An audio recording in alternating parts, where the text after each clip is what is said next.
আমি পটল পাতা নিয়েছিলাম, পটল পাতাগুলো বেছে ধুয়ে নিয়েছি। তোমাদের বলেছিলাম পকোড়া বানাবো।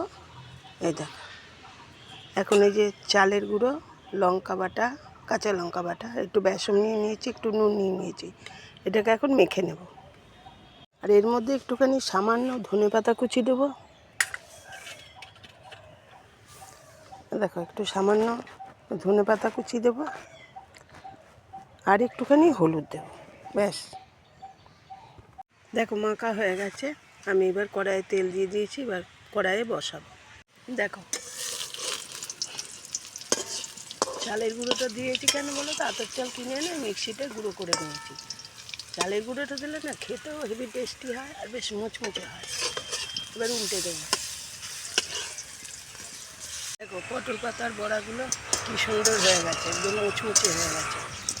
আমি এবার একটা একটা করে নামিয়ে ফেলি। দেখো, এই পটল পাতার পকোড়াগুলো কী সুন্দর হয়েছে। তোমরা এভাবে খেয়ে দেখবে, কেমন লাগবে জানাবে কিন্তু। তোমরা আমার পাশে থেকো, সুস্থ থেকো, টাটা।